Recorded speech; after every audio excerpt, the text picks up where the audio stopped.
박정우 총장님, 아사한테 총장님 취임하신 걸 축하드립니다.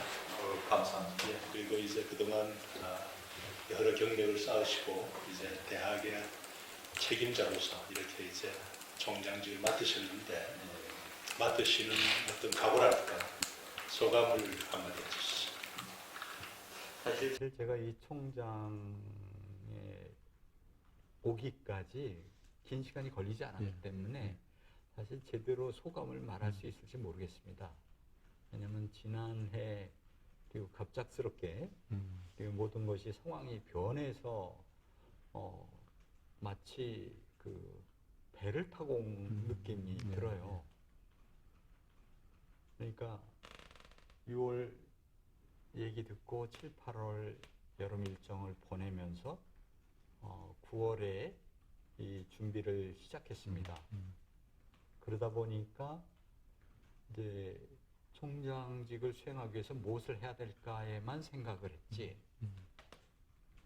다른 생각을 할 수가 없었어요. 그런데 이 생각이 지난 12월 선임 통고를 받고 그 이후 1월 그리고 2월 시작하면서 생각이 좀 구체화되고 그래서 이 일에 대한 생각을 좀 깊이 하기 시작했는데요.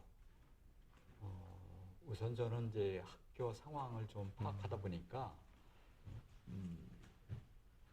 초창기 서강이 가지고 있었던 좋은 점들을 다시 회복시키고 싶다. 저는 우선 이제 그 마지막 제 캠퍼스 관련해서는 학교가 사실 제 앞서서 그런 일을 시도했을 때는 외형적 발전을 추구했다고 저는 생각을 하고 있고요. 그리고 그런 발전의 필요성, 확장의 필요성이 그 당시에 아마 많은 학내 구성원들을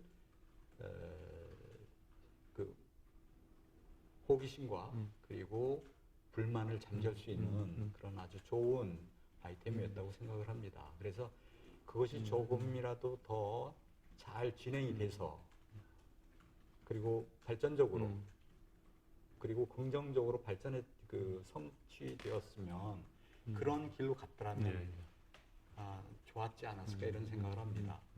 말하자면 저희가 이제 전인교육원을 그때 설립을 해서 교양학부라는 말을 사라져 버렸습니다. 그래서 그 안에 지금은 기초, 융합 기초 교육원을 새로 만들어서 지금 시대의 화두인 융합교육 그리고 이 시대가 요구하는 인간상 그것을 전맥시켜서 교육과정에 통합시킬 예정입니다. 일반 그 토론 과목뿐만 아니라 그 자기 개발 과목이 있어요. 예를 들면 현 시대의 빅데이터가 이제 주요 주제 중에 하나 아닙니까? 그러면 학생들이 스스로 이 빅데이터를 어떻게 활용하는지를 찾아서 자기가 원하는 그 흥미 분야와 함께 혹은 전공 분야와 함께 자기 나름대로 시대상을 만들어가는 겁니다. 그러니까 우리가 가지고 있는 그 진행되는 일들에 대해서 피드백도 받고 그리고 거기에 대한 건전한 비판도 받아야만이 일이 어디로 가는지 알 수 있을 것 같거든요. 그래서 저는 이제 이번 달 이제 거의 마무리 돼가지만 이번 달 말부터 4월 중반 이전에 모든 교수님들을 만날 수 있는 기회를 가지려고 이미 계획을 했고요. 그 다음에 그것뿐만 아니라 그 선생님들의 그 학교 기여한 연도에 따라서 또 따로 만나려고 생각을 하고 있고요. 학생들은 언제든지 이제 이 그 총장실을 열어놓고 기다리고 있습니다. 그리고 우리 직원 선생님들 노조 전부 다 좋은 의지를 갖고 있기 때문에 그분들을 직접 제가 찾아가서 만날 예정이고 문을 항상 열어놓겠다고 약속을 했습니다. 그 이야기는 이제 절차적으로 보면 거의 마무리 단계에 가 있는 것 같아요. 그래서 이제 그 마무리가 되면은 그동안 왜 이 J 캠퍼스를 생각했는지부터 시작해서 성공할 수 있는 기회가 어디에서 놓쳤는지 이런 걸 좀 분석을 해볼 거고요. 이제 그 대안으로 사실은 더 큰 문제가 지금 학령 절벽 시대가 예, 오지 않습니까? 그렇죠, 이미 이제 그게 뭐 10년 후가 아니고 바로 예. 앞에 닥쳐왔어요. 그래서 제일 먼저 제가 하고 싶은 게 그럼 우리가 사용하고 있는 대학 공간이 얼마나 부족하길래 제2 캠퍼스를 생각했을까? 그래서 지금 진행 중인 것이 이제 우리가 거의 30개의 건물을 갖고 있어요. 예, 예. 이 많은 건물이 어떻게 사용되고 있는가를 파악하려고 하고 있습니다. 말하자면은 그 제일 중요한 게 대학의 그 심장 같은 예. 역할을 저는 도서관으로 보거든요. 예. 이제 도서관의 개념이 바뀌어야 된다고 생각을 예, 하고 있어요. 예전에는 문자로 기록된 것들을 모아놓는 것이었고 활용하는 것이었는데 지금은 모든 정보가 스쳐 지나가는 핵심. 그래서 우리 몸에 혈류가 흐르게 되면 그렇죠. 그 심장을 거치는 것처럼 그렇죠.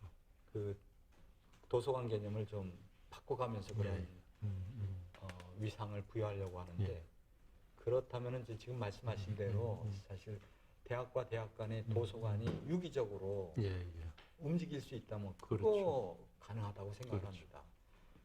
저는 2년 동안에 그 기초 교양 교육뿐만 아니라 인간 교육뿐만 아니라 그 각 전공의 기초 공부를 여기서 다 맛볼 수 있도록 해주고 그 학생들이 자기에게 맞는 전공을 찾아갈 수 있도록 도와주려고 합니다. 그래서 전공 교육을 맡은 학부는 정말로 전공 교육을 해야죠. 그 기초부터 시작하는 것이 아니라.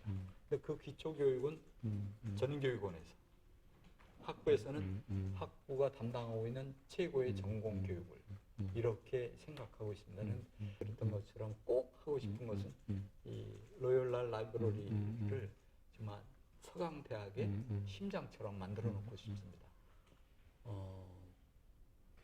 한마디로 그 자율성 문제입니다.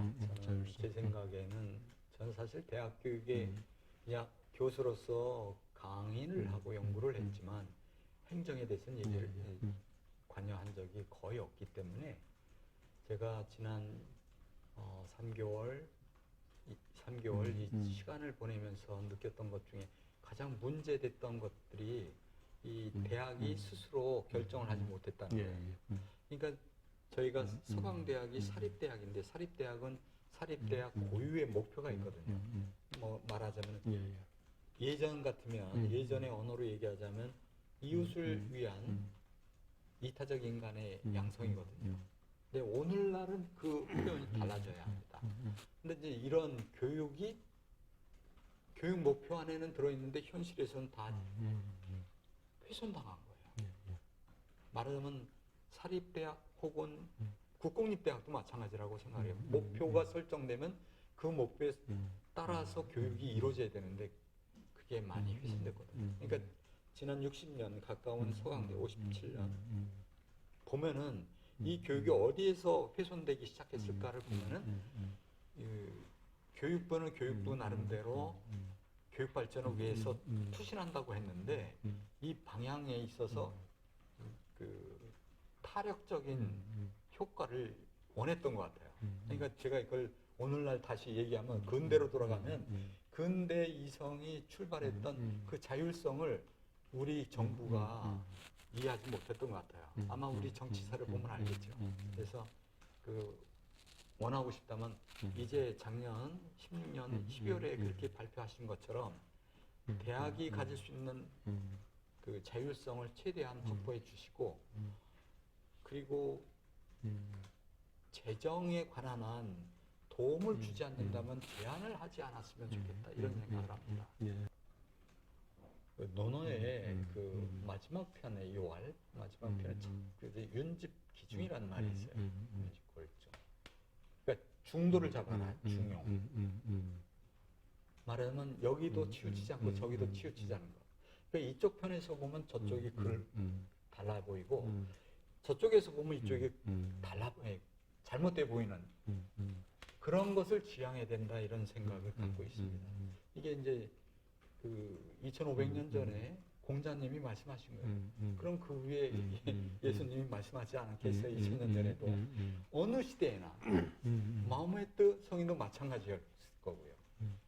그래서 이 중도적 삶을 살아야 된다고 저는 생각을 합니다. 특히 오늘날 제가 또 하나 말씀드리자면 이 중용과 관련해서 제가 중용을 굉장히 좋아합니다.